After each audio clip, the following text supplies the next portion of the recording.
What's up, everybody? It's your man Dave D NYDC, and look, ride with my partner, my brother, Big A Sam Adams. Sam, what's good, bro? It's another glorious Tuesday, out here. Of course, I'm with one of the most illustrious hostess that anyone can ever think of with Dame NYC. So, I'm just ready to get it popping. Hey, man, look, I got some good news this year, and we've been doing this thing for a couple of months now, and I want to shout you out specifically. One, really working with me on this project and this idea, and it's paid off in a way. I was just telling the wife, she's looking at the numbers for YouTube, man. We kind of started this September, August. We did a little preseason, August, September. Yeah. And man, this segment has generated almost 30,000 views between the show, the shorts, and has really helped really increase our visibility as Two Mics Up and Two Mics Up Blitz. I even type in now Two Mics Up, and I get Tuesday Blitz now as a hashtag. So I have to say thank you for really joining in with me and really helping to pioneer and spearhead part of this journey, man. And without you, there would be none of this. So I want to take a moment and thank you, my brother. Well, it's an honor.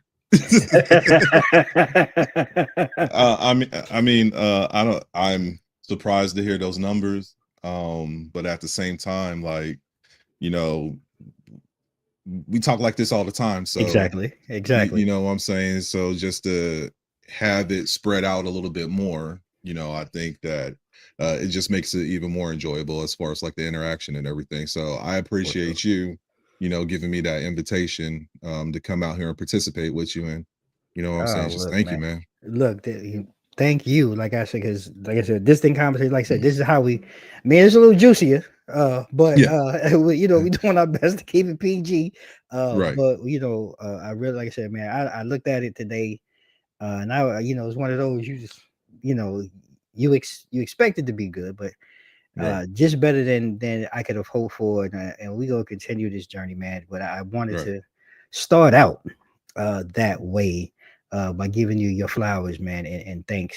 And we're gonna keep it moving. Yeah. You know what I'm saying? Well, thanks to everyone who keep on hitting those replay buttons too, and watch as well too. Hey, man, without y'all. It's no Two Mics Up Tuesday Blitz. Sure. So definitely. So with that. We had a heck of a weekend, really kind of looking back through sports and things like that. And, I want to start with the Heisman, which was, the highlight of the weekend for, our young college football players. And I got to say, man, look, Travis Hunter, I feel, and we talked about here on the show, I feel he far and away deserved it being a two-way player. And I think he's the best talent, if you will, because nobody's done that in years to the level that he's done it.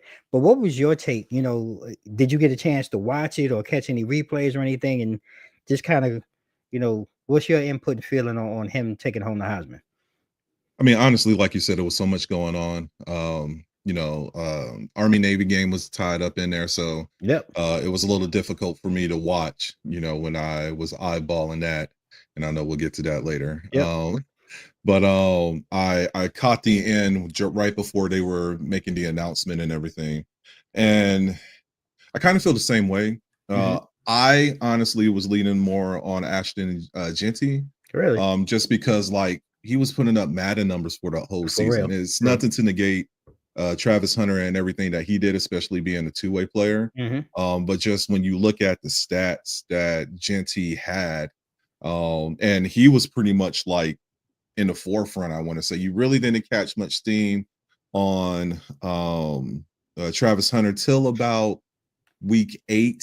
I say week 7, week 8. Then it became more of a Heisman talk. And definitely within like the last 2 games, they were like, he has his invitation up to NYC and everything. So, but for me, it was like every game that Genty played, he was averaging like 200 yards, a game, if not more. You know what I'm saying? Had 29 touchdowns for the whole season. He was averaging 7.3 yards per carry. And that's just rushing. We're not talking about total yards, like, when the ball is tossed to him in the backfield. So, as far as Travis Hunter, I really see him being more dominant on defense, because now we're going to see how, with all of them are like, first round draft picks, probably your top 10 that you saw right there on Saturday night. So I want to see how, and me and the missus, we were just talking about this earlier, like how is Travis Hunter going to be utilized in the NFL? I see him more predominantly on defense, and then they'll probably run special packages on him on offense. I don't think that he'll have that same up tempo, because we're talking about faster, people hit harder. You know what I'm saying? True. And your speed is a must. And I feel like his speed, depending on what program he goes to, like they might have like a good 3 receivers. I'll say top 2, maybe top 3 receivers, like a WR1, a WR2. So I can see him as like a 3 or 4 slot, or if they, like I said, if they have a special package, then they might use him. Hopefully he doesn't try to do any returns. But I just think that wear and tear of being a 2-way, especially in the NFL, it'll take a toll on him. I agree. So, like I said, no knock against him. Congratulations. He won it. The panel and the voters decided it was him. But like I said, I was leaning on Genty a little bit more. Yeah, I mean, Genty came out and said it, man. He felt that he should have won the Heisman. Literally, we're talking about a running back running away. And I agree with you, and in the sense of the crazy style of numbers, we, like you said, almost having 200 yards. I mean, basically per game in a college season. I think he still has an opportunity to break Barry Sanders' record. Here in rushing for the year in the college football season. But for me, and like you say, and that doesn't mean it doesn't include, what he does out of the backfield as a receiver. I just think, if I had to, for me, my thing is when I look at the best player, I'm like, I got a guy that's giving it to me on both ends, and is impactful on both ends of the field. And I agree with you though, and that was really, you took it out of, you kind of took, my question, and I'm trying to figure out where, one, like you said, where he goes, I guess is going to decide where he lands, whether it be offensively or defensively. But I do also agree with you. My gut tells me that he can have the most impact right away on the defensive side of the ball. And if they use him in these special packages and different things on offense, I just think he just helped elevate, a team. Like I said, he doesn't have to be necessarily the third receiver. He can probably be the fourth guy. If he's taking on a slot or a linebacker or a safety down in the box, that, that odd man matchup, I think they can really use him to take advantage of that. So it's going to be interesting what happens with him, depending on where he goes. It's going to really, change a lot of things. And then when you look at that, you got Shador and Genty. Like you said, everybody pretty much on that panel, I think, like you, and I agree, top 10 picks coming into the NFL. But we had talked about a couple of weeks ago, like, let's just say, because even though he or Genty, however you want to lay it, best players in the NFL, I mean, in college football, doesn't necessarily translate to the number 1 pick. So we're probably looking at Shador. And Shador coming into the NFL, do you think, he can have a similar impact like we've seen over the last couple of years with like a CJ Stroud or even like Jaden Daniels this year? Do you think Shador can kind of bring that level of intensity and play to wherever he lands?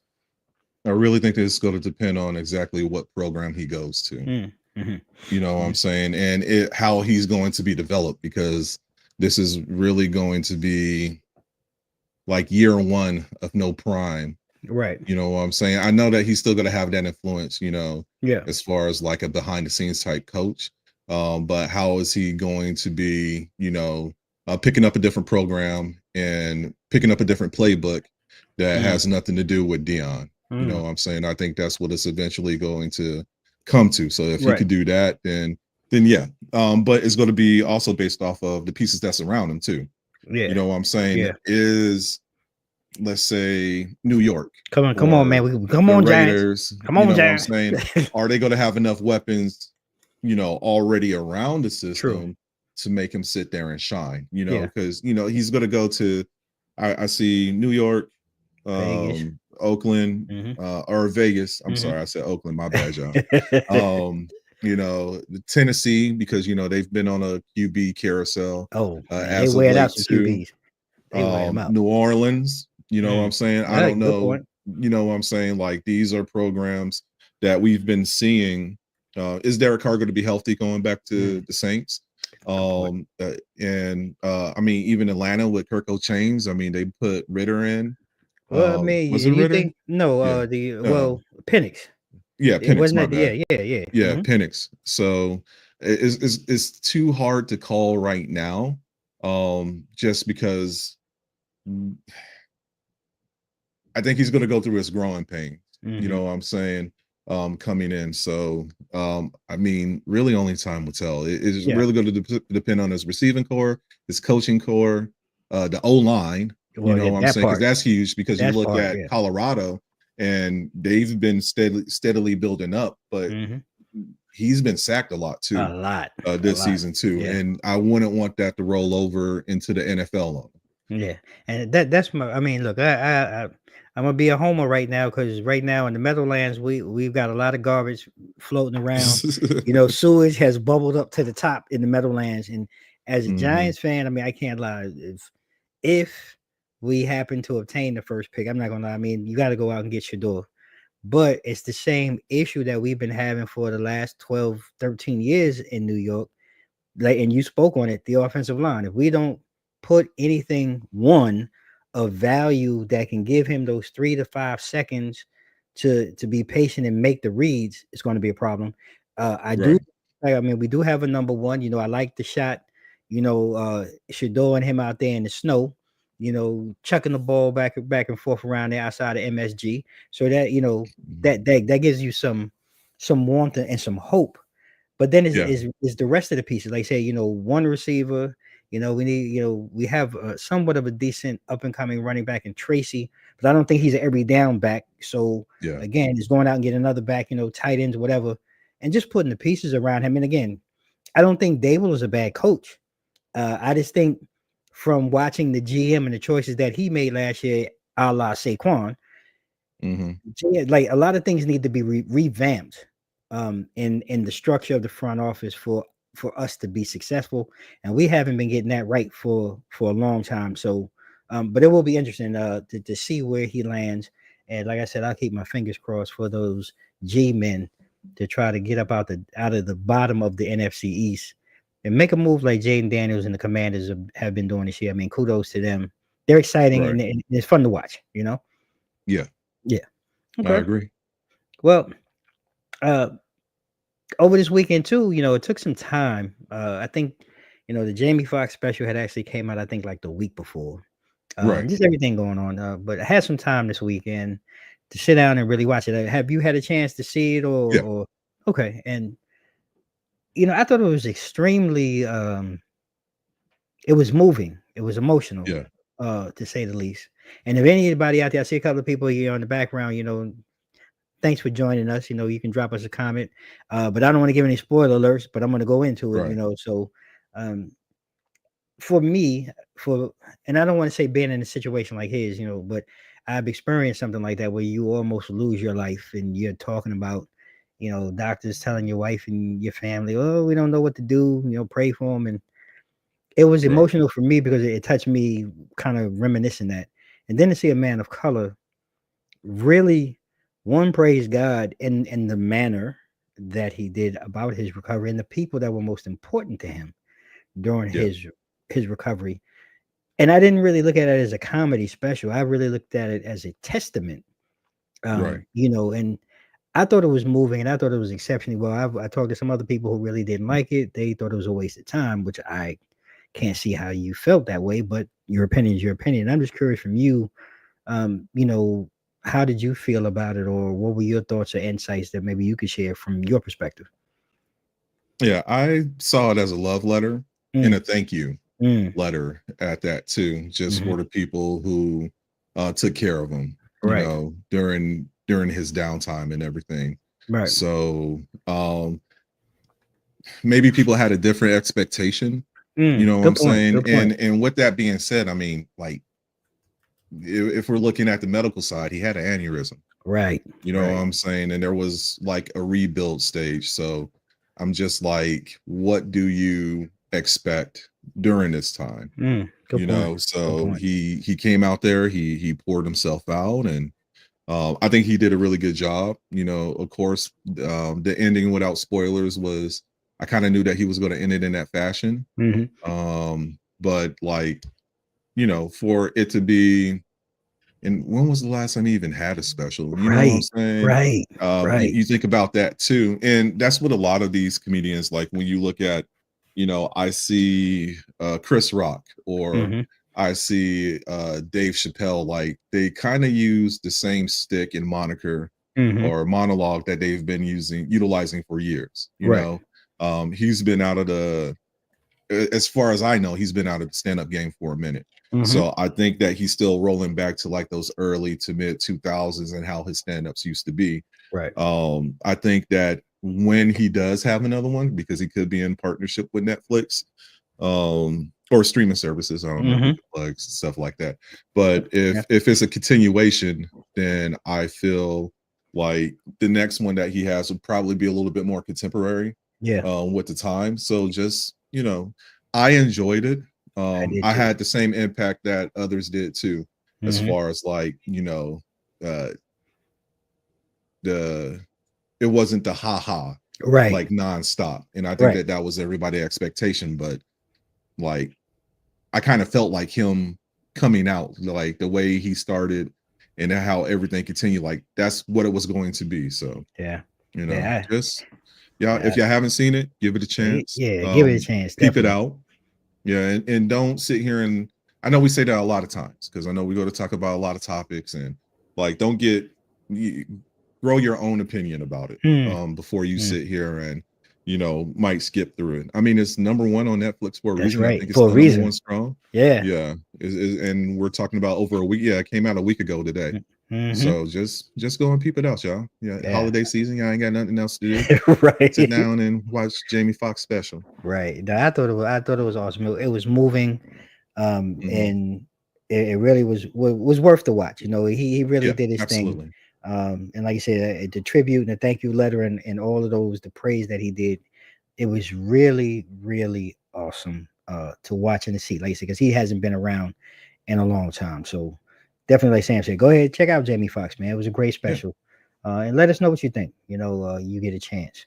And you know, speaking of Jamie Foxx, you know, mega superstar and things, this kind of made me think, you know, as we were putting this together this week, you know, like movies, and I'm not gonna lie, I haven't been to the movie theater, Mhm. and man, I mean, it's probably COVID. Like the whole Right. world has shit. Like seriously, like it's kind Yeah. of changed the whole mindset of how box office and things are. So when I thought it's like movie, yeah, you know, I'm kind of opening this up to everything. It doesn't have to necessarily be a box, or it could be a movie that you watch that maybe stuck out with you. Because I know I watch a lot of crazy, you know, thriller type, scary type movies, and that's kind of my thing.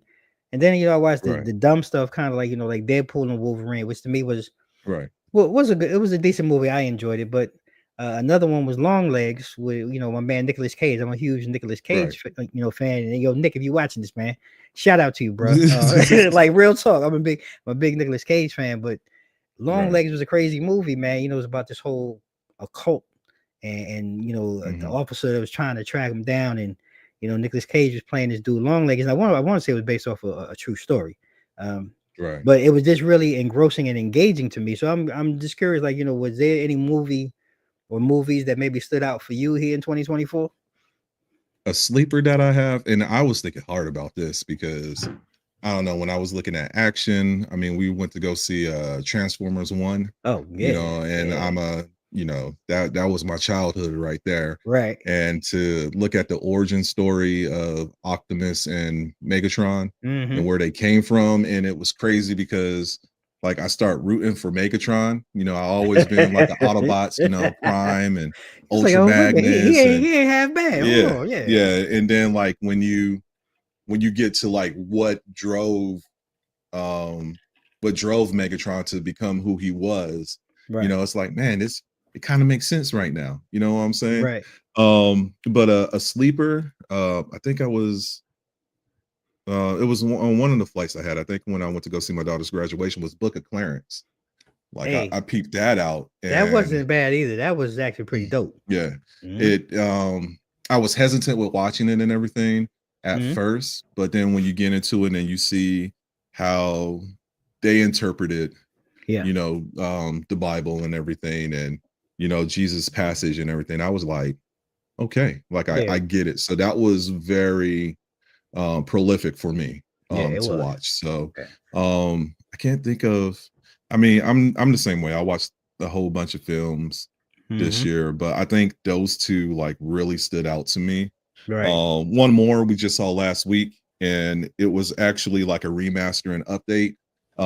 It's Interstellar 5555. Oh It's yeah, I think I saw that. basically um Daft Punk used their Discovery album that came out like Mm, 25 years ago. They came over there and they partnered with the anime creator of Robotech, I believe it was. okay.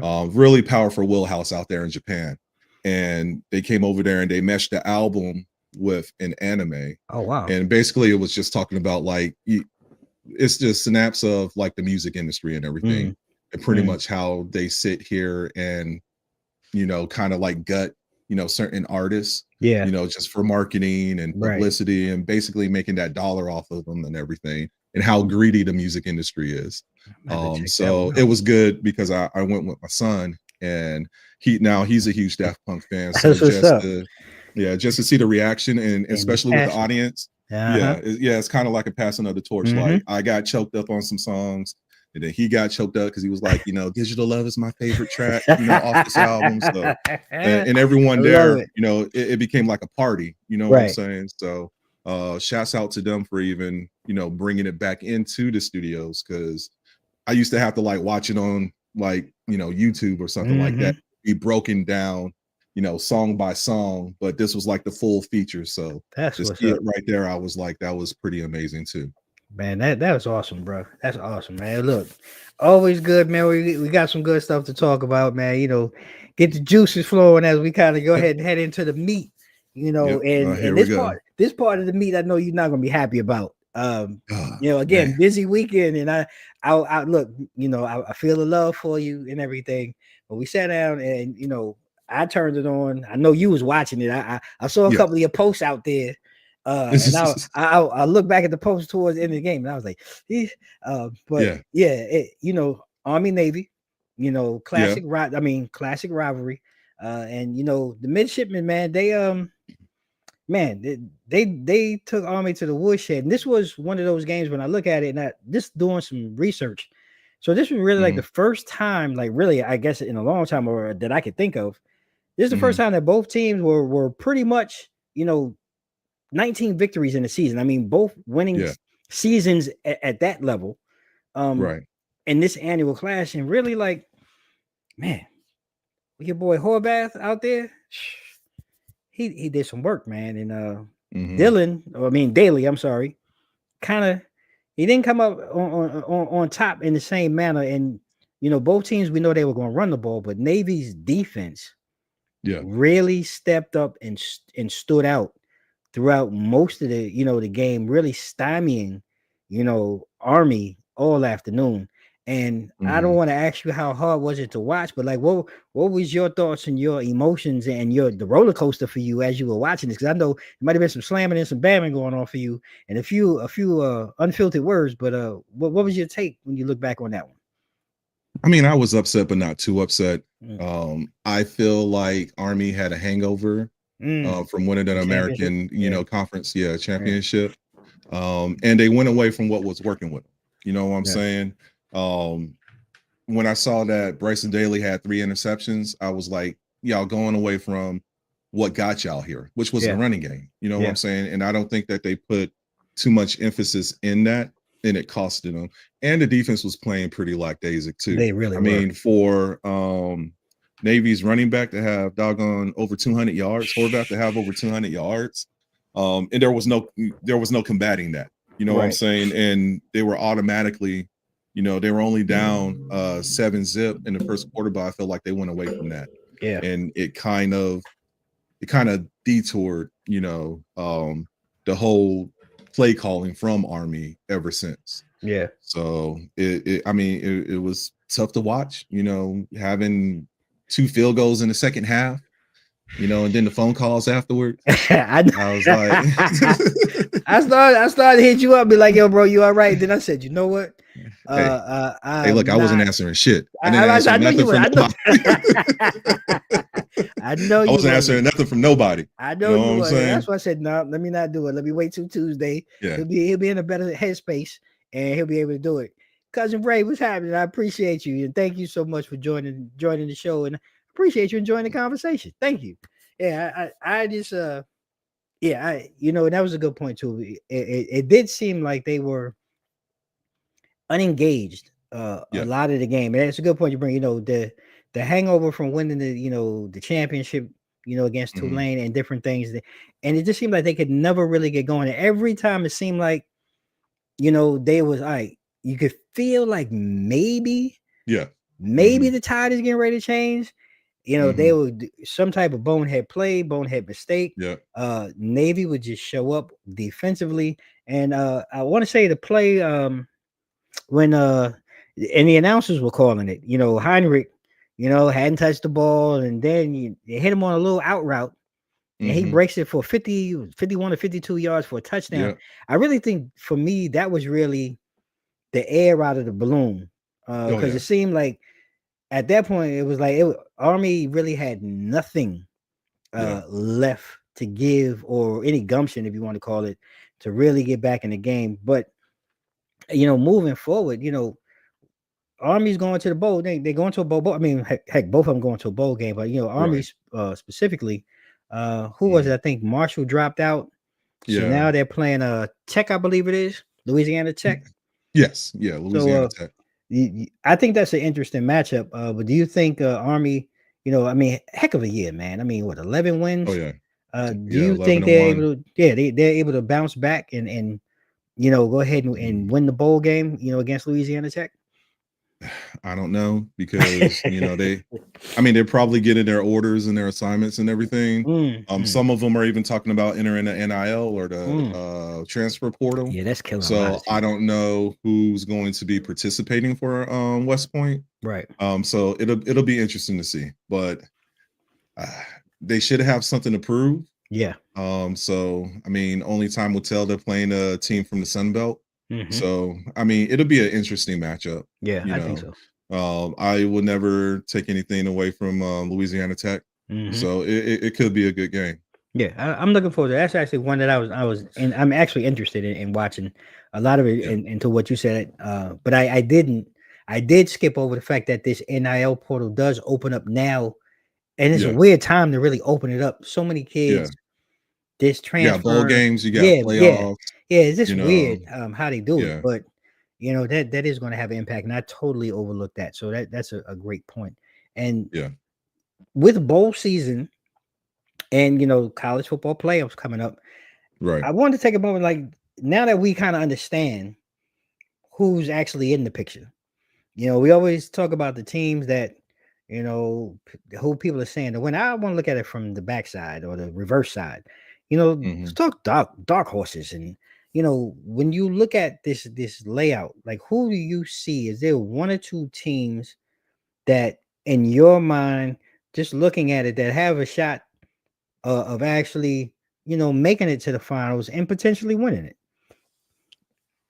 I mean, it's, as far as a dark horse, I was curious about Indiana at first, but like when they went up against Ohio State, I'm like, I don't know, because you got to be playing heavy hitters like that, come to playoffs. And I mean, they Right. start off with Notre Dame, and that's going to be a challenge by itself. Right. But if I had to pick one, yeesh, Tennessee, I Good think choice. so. Good Just choice. because of we talk about like your power conferences and Mm-hmm. everything, and Mm-hmm. I think that if anybody's going to give, allegedly, you know what I'm Right. saying? Right. If I think anyone's going to give somebody a run for their money, it's going to be Tennessee and Ohio State. I'm interested to see how that pans out. You got a Big Ten going up at SEC, Right. two powerhouses right there. Tennessee been, on the up and coming for the past, what, like 3 years now, I 3 years want to now. say, Yeah. Mm-hmm. revamping everything. So Mm-hmm. I'm curious to see that one. Yeah. Um, I don't know. I think SMU's going to get shellacked by doggone Penn State. Yeah. Yeah. But kudos for them making it, Yeah. from the Yeah. ACC and everything. Yeah. Yeah, but that'll probably be my dark horse one right there. And see, I was with you. I was ready to hang my hat on Tennessee because I'm like you, SEC team. Yeah. But I have to say, I have to give it to two teams. I got to give it to two teams from the Big Ten, Ohio State Okay. and Penn State. And Right. when I narrowed it down, I came to that because to me they were the two teams that played Oregon the Mhm. toughest, right? And Right. Yeah. nobody really, again, we talked about it last week. Penn State is the almost did team. They're always the Yeah. we almost did it team. And Mhm. Ohio State has been in the runnings. They've been at the forefront for a while, but this year they have, but they haven't. They haven't Yeah. really had the same that banner flag type thing going on this year. And I really can't put my finger on what because I think they're a very balanced team. So when I look at the two, Ohio's, Oregon got that wonky win, first game of the year. And then I Yeah. watched Penn State really battle and really go neck and neck with Mhm. Oregon. And Yeah. I try to pick like which Oregon team is true. And I have to go with the team that's most recent. Yeah. And if I'm going to do that, putting Penn State, especially in the bracket that they're in, or the side of Yeah. the bracket that they're in with SMU and Boise State. Yeah. Man, that to me, on the other side, the only other team that I see on the other side, I think is Georgia, and they have, It depends on whether or not Carson Beck, and I right, mean, even right, with Carson Beck playing, right, I'm saying he hasn't been and right, consistent. right. So You know, I'm saying that. when we balance all of those things, Yeah. for me, I'm like, Penn State really has a good shot. Uh, Right. nobody's high on Penn State. Nobody's really low Mhm. on Penn State. But when I'm looking at how Yeah. that side of the bracket is laid out, I Yeah. can see them, and that's my dark horse, really, Okay. going in, and I think it's going to be interesting though. I'm really hoping that this really shakes up college football and really gives us some close competitive games. I don't want to see these Yeah. blowouts like we see in these bowl games. I Uh, mean, you're gonna see a couple. Like, I mean, let's well, look, be clear. there's There'll gonna be some be, blood loss. We I know would we say, out of the first 4 matches, I think, yeah, I think Indiana might be in trouble against Notre no, Dame. I agree. I agree. And I see, I do see Penn State dog walking doggone SMU, I like, do. for real. I do. Um, and nothing against the ACC. Nope. I don't even really care for Notre. Well, Clemson. yeah, Nope, yeah, not buying and it. that's what I'm saying. Like, they barely squeezed in. You Right, feel right, me? They just they're just affiliated by association because they right. came over there and they beat SMU Yeah, in the conference and yeah. everything. No, So, no, it is, and that's what I say. Like mm, that, I just look at some of it. You're right. There's gonna be some bloodshed probably in the first round. It's gonna be yeah, some real ugly mess. But as we get hmm, forward, I hope to see some really hmm, competitive games, some tight right, games. And I'm with you though. Like Tennessee, uh, piques my interest this season, especially now that they're in the playoffs, hmm, and see what they do. right, As we move forward, it's definitely going to be a fun time to watch. And talk about fun time. We right, had started out season. We had talked a little basketball, and then we moved into hmm, basketball last week. We talked about the big man in the game. Early on, like I said, we talked about the Lakers, and it seems like years ago that we were talking about the Lakers like being so hot, like they like Reddick came in and put this team together, this game plan together, and the Lakers were right, smoking. Man, they were way out in front. Seemed like they were going to run away with the West at one point. Yeah. Now, tell me if I'm wrong. It seems like there's been a significant decline What in the gave that Lakers away? record and everything else. And part of that decline, though, I put on LeBron James. Like, let's be honest. It's 22nd season. Now his numbers are still take away 22 years. He's still putting up 23 and 10 almost. Let me be honest. Let me look at my 23 points, 9.1 assists, and 8 rebounds a game. I take that. That's money every night. But the problem is he's turning over the ball a whole lot. More turnovers than ever. Like over his last couple of games, he's doing some numbers. Looking at my 66 turnovers, like when they're closing out games over the last 10 games, which is crazy. His plus minus rating is negative 129 when he's on the court, and that's the worst on the team. And and again, I please LeBron, any King haters. I'm not hating on the King. I'm just talking basketball and what we're seeing. Yeah, don't get offended. I'm not. Again, I'm a huge LeBron James fan, and I'm not. But outside of that, like, what else have you seen? That has is it just the age and time thing, or is it any other things that maybe you see when you're watching the Lakers now? As we really get into that middle point of the season. Coaching, no knock against JJ Redick. But I mean, you think about the previous coaches as far as Ham, who preceded him. The other guy. All right, it's irrelevant. They were still losing at that time too. So like, there's just been it's Coach LeBron. You know what I'm saying? And I feel like it's the A team or the X-Men or whatever. I have to get this ragtag, group of fellas together. And sit here and try to ball and for the past couple of years it's been starting off that way. They've been starting off strong. Midway through the first half, somebody gets injured. Now you got to think about like the veteran rest play equation that becomes a factor too. So you're not seeing as much LeBron either. He went on a small hiatus for personal reasons, and it's detrimental to the team. Because besides AD and Connect, that's really pretty much all that they have. You know what I'm saying? So I think it's just showing it's a product. It's just showing what the expectations were. I don't think anyone had any big expectations, because even when they started off strong, I was like, yo, give it time.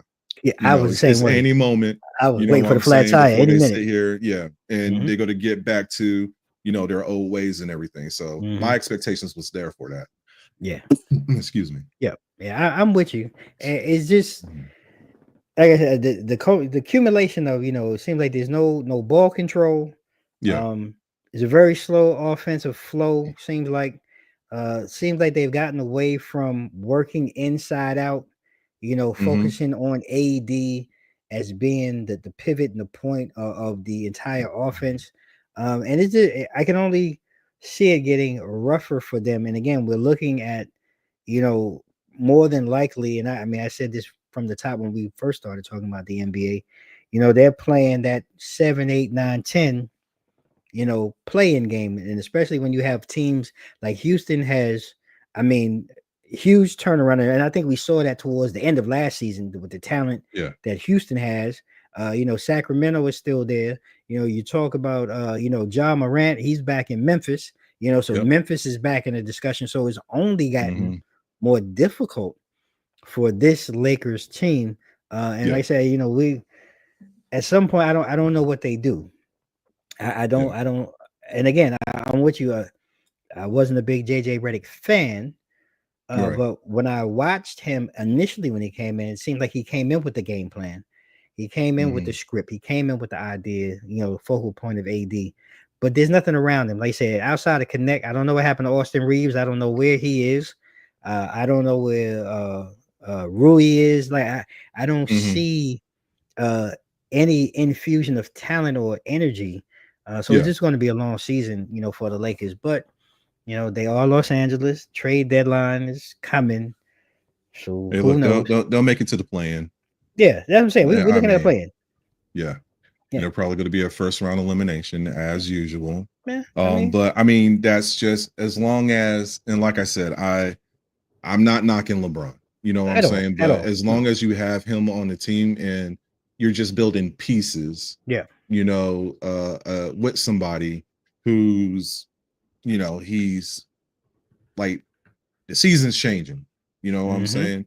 And like just as long as you continue to do that, you're going to continue to be on the same course. Right. So like either trade them or And that's the other yeah, thing. I think it's just that time to move on.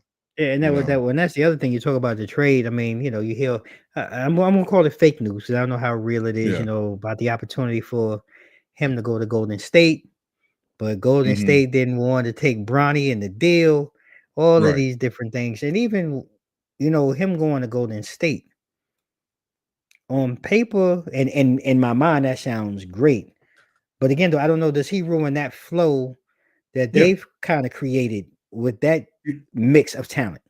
No, absolutely, because he's Mhm. not going to be able to maintain that tempo. Right. Yeah, I mean, you already got two players with Draymond and doggone Steph that are Mhm. like 35 plus. So Right. you don't need to add a 41-year-old to that mix too. Right. It's going to slow everything down. Right. And like just as much as they play 13 players at any point of time Mhm. with any type of lineup. And like I don't think that he will be able to sustain that type of tempo going up and down the I court. agree. You I know what agree. I'm saying? So like I would say no to that. You know what I'm Yeah, saying? I'm And it's with you. small ball. You know what I'm saying? Like LeBron's what, like 6'10, like 250 or Right. something like that. I don't think they have anybody on that squad that's 250. At all. They It's like. all height and length. That's all that they Mhm. have. And speed. That's all that they have. So they're Agree. really playing. And I'm surprised that Draymond and doggone Steph is keeping up with that tempo. Eh, You know what I'm saying? some dudes can fool or fake, Mhm. for the time out. Yeah. And they're doing a good job, and like I said, Mhm. Steve Kerr has done a good job of blending, young and old talent, and keeping them competitive. So it's good to see, but hey, I'm glad that move never really happened. And Yeah. then we flipped to the East, where again Mhm. a couple of weeks ago, we talked about Doc Rivers and the Milwaukee Bucks, and the mess that we kind of felt. And again, no hater here on Doc, Yeah. but I am a believer that I think sometimes you got to let things go and move on. Right. However, Milwaukee has seemed to found a resurgence, if you will, Yeah. and they're really heating up just in time, really, because I mean they're playing, probably what is it? Yeah, playing right now, and, Yeah. and I mean the NBA Emirates Cup Finals against OKC. Yeah. Um, but it just seems like somehow they've come across with a whole new renewed focus. You've seen definitely defensively an improvement in their performance on that Right. side of the ball. Mhm. And I think, and I've said this for a long time, just watching me, I always felt Chris Middleton was always the key, Yeah. factor to them. So now with him returning that star power and really, I think pumping that lineup has really turn the key, I guess, or a switch for them. And I'm just curious, just looking at it, because like I said, we talked before. What has been, your observation or your take for the Bucks, as we stand right now, presently today? I mean, I think that a couple of weeks ago we were like trash. You know what I'm saying? Basically, We were like, go ahead and basically, bag them up and put them in the basically, dumpster. yeah, But basically. to see them come and gel, you know what I'm saying? They're 13 Mhm. and 7 in the conference. Um, um, they're doggone still a little shaky, Yeah. playing away and everything. Yep. But from them to climb up to fifth place in the Eastern Conference, Hmm. I think that they're just doing their thing. I'm just curious to see how long it's going to last. That part. Um, you know what I'm saying? I you know, it's always the second half of the season Right. that's like the bigger concern right Right. now. When teams sit here and try to push it to playoff time.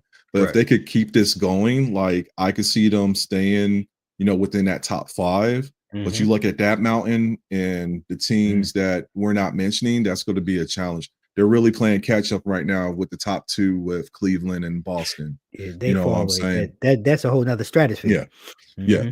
Yeah. And that could be another topic of discussion for another time, but like they're the ones that they're catching up to, and don't forget, the Knicks, because their Right. cat is I'm really shocked about that Bruh. move and how beneficial it's been Bruh, for New you and York. me both. You know what I'm Bruh. saying? So like I don't know if they're gonna have the pieces to go against, those 3 teams alone. And we're not talking about the young guns down in Orlando, what I'm Look, saying, or what they're doing that's down there too. without their best player, Pancho. Yeah. Yeah. Banchero, he's out, and Yeah. they still rolling along. And we're still not talking about Indiana, which is one of those teams, you don't know defensively, they're awesome, offensive, but you don't know what you so like you said, in the East, there's still a lot of unknowns. And then the huge or the biggest unknown, I think, in the East right now is Philadelphia. Like, what in the heck is going on with the process in Well, Philadelphia? the process is done. When he went to game management or whatever you want to call that, his workload, like I said, it's a wrap. So I'm not even putting the Sixers in any type of discussion. Like they're going to have to get away from Joel Embiid. I don't know if there's going to be a team that's going to be willing with his demand and how he wants to play ball right now. I don't know if there's going to be a team that's going to even be willing to take that on. I don't want a dude that's going to be here for maybe 40%. Yeah. You know what I'm saying? For maybe like 30 games out of the season and hope that he's healthy enough to be in the playoffs. And then you have to worry about, like, is he going to go to the West? Is he going to go bang up against AD? Is he going to bang up against Joker? Because every time he go and play doggone Denver, he's nowhere to be found. Yeah, I've been noticing that over the past. Not even small. He don't even suit up. Yeah. That Joker be like in the hotel or back at home watching highlights, jumping on everybody else for poor play. And I'm like, Negro, you're not even playing right now, fam. Like, how dare you have the audacity to sit here and say something like that? So, like, I want to. He's becoming too much of a liability for the team, and I know that people in Philly are pissed off. Right. You know what I'm saying? Because they done came over here and put all their eggs in the basket to get him. They did. Traded a lot in the forefront too to try to put pieces around him, and he's not even there. Yeah. So like they're not. No, that process is done.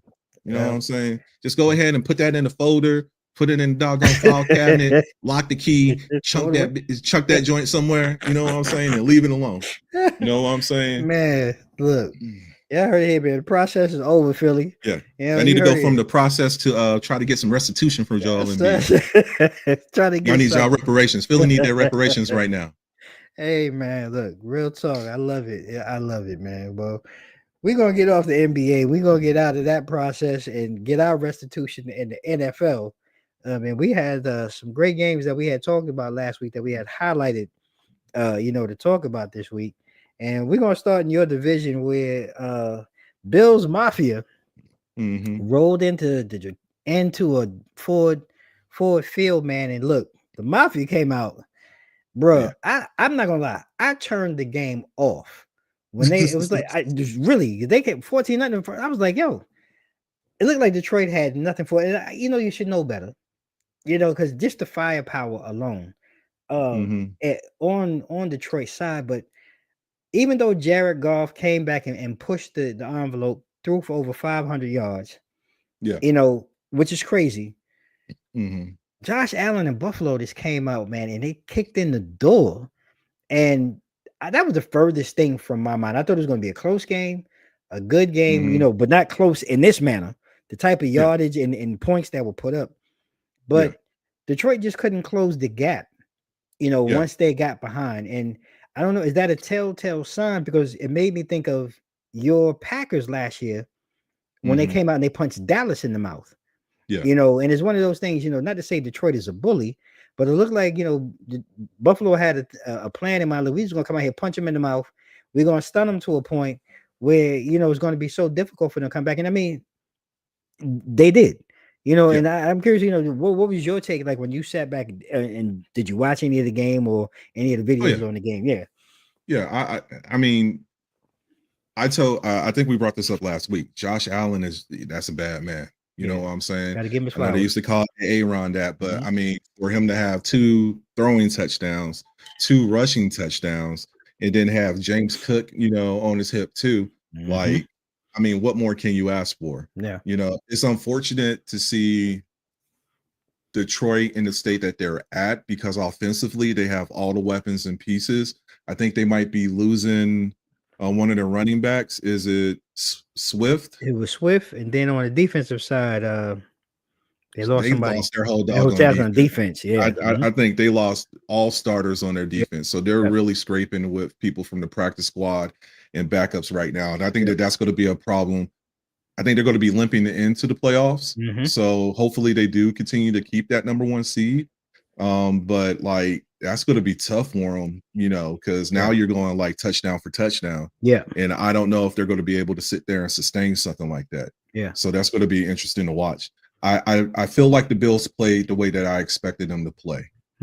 Because I did see the Bills being the victor of that match, of that matchup, just because of, I mean, on paper, both of them have the same weapons. You know what I'm saying? Yep. The Bills I mean, Jared Goff had 521. Doggone Josh Allen had 559. Crazy. You know what I'm saying? Crazy numbers, man. There was just no rushing productivity from Detroit. Yeah. You know what I'm saying? They only netted like 48 yards to doggone Buffalo's 197. So I think that's kind of the tell of the tape right there when it comes down to it. The Lions running backs, they just couldn't get, started and tuned up, whether it was rushing or whether it was, they got their passes out of the backfield for receiving, but like that rushing game, that's kind of their bread and butter with that null and void. punch. Yeah, null and void. I mean, it was a great game. I mean, watching Buffalo kind of come back in the manner that they did, from the week before against, the Rams. Yeah. I mean, it really lit up. I mean, I was just like, man, they really went in and put in the work during the bye week, and they really came out and came prepared, and they took it, to Detroit. And like you said, I'm with you. I know early on in the season when we first started this, I wasn't a big Josh Allen fan. I said he was overhyped. But I gotta give Josh his flowers right now. I see some of the so-called pundits who do this every day as a living, saying that he solidified his MVP this year. I'm like, let's not get crazy now. There's a dude named Saquon out there. But I will say though, I will have to admit, I will have to put Josh Allen right now in the MVP conversation after, like, I mean, that performance was just sick, man. It was video game sick. It was crazy, And that, I mean, both teams were throwing out Madden numbers. You know what I'm saying? Great, man. At the end of the day, so like it's going to get better. Like I got to say, because when we look, because this week we talked about games, and I wanted to stay in the North. Your division is packed. Almost how well can't keep the Bears in anymore, but they're competitive. And when we look at your Packers, man, against the Seahawks, man, I mean, Love was, and we talk about it. When we talk about the pay, he was on point for the most part for the game. No pickles, if I'm correct. They ended Seattle's 4-game winning streak. Josh Jacobs put in another solid ground game, like. And I mean, Geno got hurt, I think it was third quarter, I believe it was, in the game, and they really had nothing in the backups. No, I don't think it was the second quarter, like the middle of the second quarter, that they came over there and brought Sam Howell in. Yeah, I know somewhere around there. It didn't make a difference because Sam Howell couldn't hit the Seattle sound for didn't matter. But like when you watch this game, like for you in the Packers, like where do you feel, or does this really help set you guys up and kind of keep you guys, in that, you might not be able to catch the division, but who knows? I mean, there's still a lot of football left to be played, and I think you have a couple of head-to-heads, still left where you can kind of take hold. But how does it make you feel, and where do you see, the Packers sitting right now in the NFC East? I would like to keep the 6th or 7th seed. Okay. It looked like the Packers been more success I mean, they've been successful either way, but they've been successful on the road too. You Mm-hmm. know what I'm saying? So, and they've been playing in the most challenging of stadiums and everything. Right. So I would rather keep that going. Mm-hmm. Um, you know, could it be a rematch against Detroit, or Philly? Could it be like a revenge tour? Because Yeah, I know good that point. those are going to be the 1-2 punch right there. Right. So it's like, who are we going to play, from that? And both games were close. Mm-hmm. Either way, when you look at the games that we played against Detroit and we played against Philly, so we Right. could stay in there. I'm just hoping as we move into the playoffs, now we're looking at a healthy Green Bay on Right. both sides because you can see the defense getting healthier. We're still missing Jair Alexander. Yep. Yep. Xavier Williams showed up this weekend, and he's been out for like 2-3 games. You know what I'm saying? Mm-hmm. So if we could continue to get healthy on the defensive side, because I think that that's been the biggest plague right there, Yep. then I think that we're just as competitive as your Philly, as your Oh, Detroit, definitely. as your Minnesota. It kind of goes kind of downhill after that because you don't know what's going to come out of the West. Right. Is it going to be Seattle or is it going to be Arizona? I think those are like the big two right now. I, I I Yeah. think you put up a good point. I think for you guys, I don't. And again, you don't want to lose games, or you don't. But I think the way that the NFC is set up right now, if you guys do stay in that 6 seed, let's Hmm. just say, I Yeah. think it gives you the best path uh Yeah. to be successful. Yeah. Because when you look at the rest of, like you said, the NFC, you kind of got your top two, and we're going to talk about Minnesota in a minute. Yeah. They're kind of that funky flake uh in Hmm. there, and they're winning. And then the West, the West and the South is just kind of like, okay, we're throwing them in because we have to throw them in, Yeah. and like I said, Tampa Bay or Seattle or the whoever, it's kind of Yeah. a chunky throwing. So you guys, I do think, sit pretty. And like I said, the biggest thing I always hear and stays in my head when we talk about, love. I just think that was the best game in the sense you played and you used and you managed the game and what was in front of you. You had Right. a solid Absolutely. ground game and you played the game that was in front of you. You didn't try to make Right. or force any Hmm. plays. And I think that sticks in my head when really watching Jordan Love. Yeah. How is he learning and how is he learning to maneuver and manage in those situations? And I think we both can agree that's going to be the key Oh yeah. to Definitely. Green Bay success, long term. Hmm. So Yeah. it's going to be interesting. Yeah. He took less chances. It was a couple of gambles, but Mhm. like, it was just, he threw one to Christian Watson. It wasn't like he was double covered or anything like that. Right. It was just, underthrown, and Hmm. I think there Hmm. was another one to Jalen Reed too, that was underthrown. So, but it wasn't like, Forcing it because into double yeah, coverage and Seattle was triple bringing the coverage. pressure regardless. You know what Right. I'm saying? But Right. he was more decisive about his throws. You know what I'm Hmm. saying? It wasn't the gamble, so we didn't have those picks, like you Right. said. Right. Didn't have any interceptions this game, and that's what's been biting us. Hmm. In the previous games, either they Hmm. were close or we ended up taking that L. Yeah. You know? Yeah. Well, like I say, he's the man driving the car. I think he's going to be the key Yeah. to your ultimate success and staying in the division. Because, like I said, I'm back to Sam Damn Donald. Look, he started out the season on Hmm. fire. Hit a little rough spot. I think like most teams do, and I think you want to have that rough spot, in that middle swing. Yeah. But Minnesota's 12-2, bro. Like, Yeah. they can, basically kind of drive their own way into the playoffs really at this now. I think it's Hmm. safe to say they're probably comfortable, Yeah. in their seating and where they are. They're not going to be, a top four seed, but I think they're a legitimate team. When I look, Aaron Jones and Cam Akers had touchdowns in the game in the second half. Their defense was unrelenting. I mean, and again, put part of that on Chicago because I don't know what's going to happen with Caleb Williams because I think this poor boy. When I looked at him, man, I think he ran more miles trying to avoid getting Yeah. sacked and tackled for a loss. Hmm. Yep. Uh, it's just crazy. Again, they look like they went up and coming, and now they're back to where they are.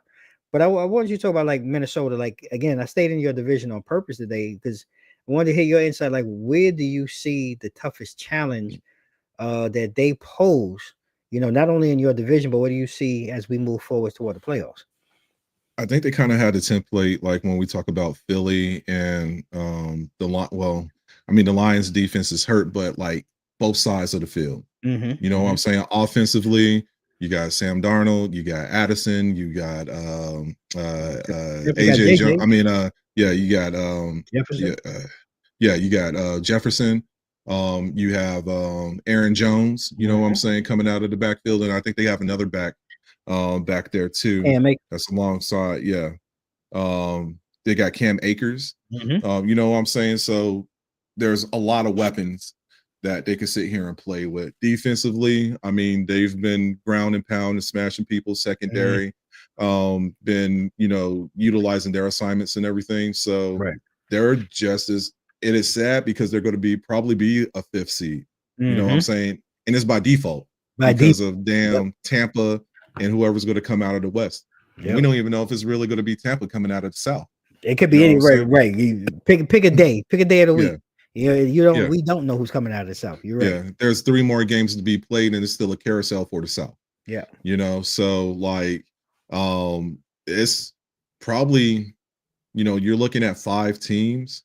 Um, well, I mean, I think the top 7 that's there right now are meant to be there. Yeah. I Well, agree. let me take that back. I think 5 through 7. You know what I'm saying? Because you still got Washington in the mix, Yep. which They they're probably going to make it as yep. that 7th seed. Then you Yep. got Green Bay. Then you got Seattle. And Mhm. the 3 teams that we're talking about, they could go into either the West or the South South. Yep. and be division leaders. You know Yep. what I'm Yep. saying? So that Yep. makes it even crazier right there. Yep. So it's like any person's game, along with that. So, but Minnesota is just as a threat as Detroit and doggone Philly. You know what I'm Agreed. saying? If Agreed. Green Bay, like I said, if Green Bay continues to play that they can, um, they're a threat. I think the only thing that's stopping Washington is that they're still kind of small, like on the Mhm. defensive side. Mhm. Mhm. Um, so like, and that's going to be a challenge right there. Agreed. But all of those are competitive teams. Minnesota can run the table, and that would be a shocker because I mean they've been going toe to toe with doggone Detroit. They have. And the same thing with doggone I don't think they played Philly yet, but that No. would be a real interesting matchup, between them two. I So I'm more excited for the NFC than the AFC, not just because Green Bay is in there, but mhm. like you have like really top tier teams, that are competing right now for me Uh, in the NFC versus oh the yeah. AFC. Yeah. Definitely. Definitely. And that's what I said. I stayed in NFC this week purposefully because we look at the AFC. I mean, the Patrick Mahomes looked like he caught an injury. Don't know how serious that is. Uh, Mhm. Pittsburgh and Philly. Again, another great game. I think that was a game that we talked about. But again, Philly, this is one of those things when you're on the road. Mhm. And being the home team, Philly just rode the wave, in my opinion, Yeah. and really stifled anything that Pittsburgh could muster, and it didn't seem like they had much. Then I believe on the defensive side, Watt got hurt, and Mhm. just a lot of things, and it didn't feel like, and it didn't seem like a typical Steelers type of day, and Right. and Philly just um, I mean, I'm not gonna say they trounced them, but they bounced on them and they took advantage of segments of the game. Which in football, there seems to be those ebbs and flows, and when you catch that flow, Philly really Mhm. stepped up. I think, like I said, just the energy, just kind of listening to the game, that energy, the Philly fans were really there, and looking at the East, do we really? Because I know, like, Detroit has really been the high flyer. Like, we call it what it is, and we see a lot of the infighting that's continued again this season in Philly. But Right. do you think this game kind of helps quell and balance some of that to where now the team, the teammates in Philly, AJ Brown, heard different things in the news and in the media. Him and Jalen Hurts had a real open heart to heart. Some real hard words were said, but you sometimes you feel that's needed. For a team really to bond and gel after some hard times and then come out and win this way. Can that propel Philly maybe moving forward? In the NFC. Yeah.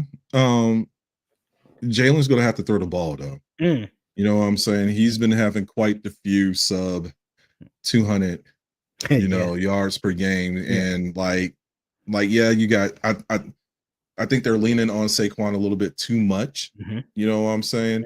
Mhm. And I'm nervous about that Mm. because we have 3 games left within the season. Right. So you're going to have to air this ball out just to get a little bit more variety and stop Mhm. leaning on Saquon as much. Mhm. Because you don't want him to get injured, especially like you're trying to make that push for that number 1 seed, Yeah. as Yeah. well as just getting in the playoffs. We don't need that slump that y'all had, a year There you ago. go. Yeah. You know what I'm saying? Mhm. You got 3 games remaining. Like, how are we going to play these games? Right. Yeah. So, um, Play 'em I, smart. I That's true. they're still a viable threat. Yeah. You feel me? So, like, I just want them to. Jalen's just going to have to be a little bit more productive with that too. Yeah, I With agree. that being said, in order for them to go far, he's going to have to throw that ball and get some connections too. So you need to get that ball to AJ Brown and That's Devontae what, Swift. yeah, that's what I say, man. Like to me, it's a no brainer. Go ahead and get the ball out. Let your big man go out there and go make plays. And let's see where things finish and where they lie. I mean, that's what you're paying them for. Devontae, underneath. Great, another great receiver. So I agree. I feel that this win could help gel and bring them together, but I agree with you. They've got to do something more to spread the field, Right. take some of the wear and tear off of Saquon, so that they're going into the playoffs, that they're a little bit more balanced, Yeah. and prepared to move forward. So, talking about the schedule, like, is there any games or anything next week that maybe catch your eye, or you think we should be looking at? Because I'm looking at the schedule, and well, we're definitely not talking about my Giants. We're not doing that. I got a couple. I'm Okay. interested to see Texas and Kansas City. Oh, good. Okay. I'm interested to see the rematch against Pitt and the Ravens. Good one. Yeah. Who In else do division. we Yeah. have? The rematch against Philly and Washington, I because think that'd be a good one. Yep. Battle of the the Beltway first again. Yep. one did not pan out the way that I anticipated it to. Yeah. Yeah. I think that's kind of it after Yeah. that. I don't have to agree with you, because I don't. Because I Everything think. else is like, you know what I'm saying? Yeah. I would like to see what's going to happen between Jacksonville and Vegas. We're Hey, fighting for number one. pretty much. Like who's gonna get that number 1 pick? Is it going where is Shador going to? Yeah. Is Hey, Shador look. going to Vegas, or is Shador going to Jacksonville? Yeah, don't worry about it. Hey, our Giants are doing our best to stink it up, because we're going to Atlanta, and we're going Yeah. to stink that one up with Kirk Change, and we're going to stay in the runnings for number one, bro. We're I going to think make Kirk this hard. Chain's I ain't trying to be like Adam Schefter, but I think Kirk Chain's got Oh, benched that's right. He got for benched this last game. week. He got Yep. benched. Oh, they hit him like Yeah. that. So Oh, he was this singing a just bad in. bad, huh? This just in. Let me Oh, grab my not phone. Desmond Ritter. Michael Penix Jr. has been announced as the Oh, starting quarterback for the Atlanta Falcons. oh, they see, they're really trying to mess up the algorithm here. They're really trying to get the Giants. They're really trying not to get the Giants number one pick. That's what's really Yeah. happening here. Yeah. Oh boy. Well, I mean, look. it would be good to see him. I mean, they drafted him for a reason. Yeah. Yeah. Um, But it did you think it would? just, Do you think it would be this way though? Like, because I mean, yeah, like, you did. I I thought mean, he started out like he had a little something. I thought he was going to ride it out yeah, for the year. Penix would be. yeah, but like that's kind of how Kurt's been, even up there in Minnesota. Well, Even when we peel the onion back and look at what he did when he was in Washington, yeah, you feel me? Like he'll have his moments, yeah, but eventually he'll find a way to like just think it up, yeah. and like he's like $137 million man down there in Hey, yo, Atlanta, shout out and to I his don't, agent, man. yeah. His agent is the Hey, look, ball, his agent been getting the bag for bruh, like 8 years now. You bruh. know what I'm saying? They just franchised him while he was in damn Washington, and he was Real, getting like 25 to for 30 real. a year. You His know what I'm agent, saying? man. They Shout out. franchised him like 5 times while he was out there after his initial contract. You know what I'm saying? Like, Oh man. hey, he's been getting the bag everywhere. You know what I'm saying? He Uh, should have like Starbucks and doggone Waffle I'm Houses pretty between sure he does. Atlanta, Minnesota, I'm pretty sure he does, outside the man. Beltway. Dude, man, hot So, mess, man. Shout out to his agent, and mm, like I said, NFL, whoever's writing this, I'm not happy. Like literally, I'm serious. I'm not happy. I see what you're doing, NFL. See what you're doing to my Giants, man. I'm not happy. They made some amendments to the script. You know what I'm saying? Yeah. Let me pin this up right quick. I don't like it, man. Shador's still coming to New York. It's my final. It's my final day, man. We will get him. We'll get him in the G-man in the blue and white. But man, look, brother, it's been another great conversation this week. The holidays are coming up. Are you any special plans? Were you and the family? You just gonna sit back, chill, relax? Just chilling and relaxing, man. We already done put up the tree. Got some stockings hanging up over here. You know what I'm saying? We had an 8-foot tall snowman that I guess got beat up because we woke up the next morning and he was deflated like a mug. So somebody in the neighborhood was like, I can't take it. F you, Santa. Basically. Man. But yeah, I'm just relaxing, man. No big plans. We're staying local, so just gonna be here hanging out. How about you? Same here, man. We gonna have some family come in and we're gonna do a nice little local thing. We'll do it family style, nothing major, and just enjoy, family and fellowship and enjoy the holidays together. So before we go to, I always want to give you opportunity, for those of you who are watching, and I thank you all for watching. You all, I see a lot of people come in and out, sitting in the weeds. Thank you for joining us tonight. And if any of you are here are gamers, Sam, he's a gamer as well. And I'm gonna let Sam talk for a minute. Anybody want to go ahead and match wits and game with Sam? Here's your opportunity. Well, like I said before, y'all can find me on the majority of PC gaming platforms at Osarge Gaming. So just come and hit me up. I do everything from sports to MMORPGs, action games.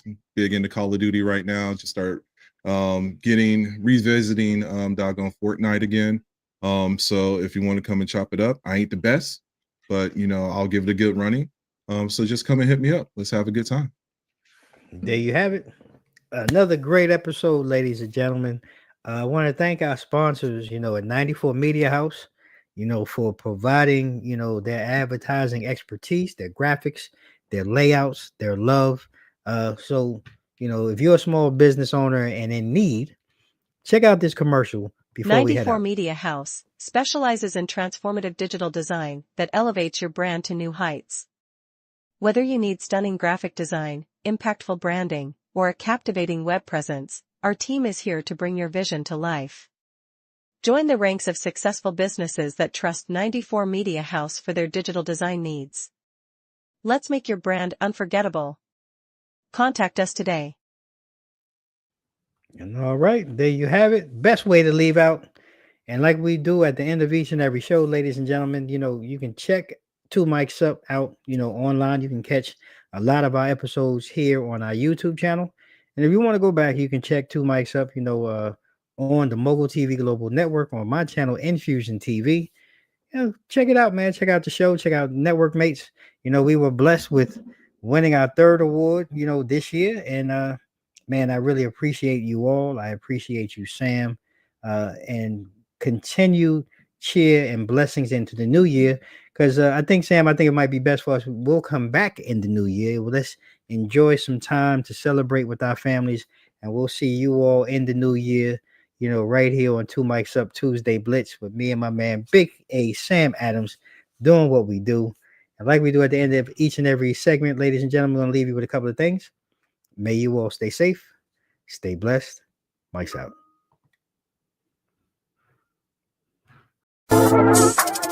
007.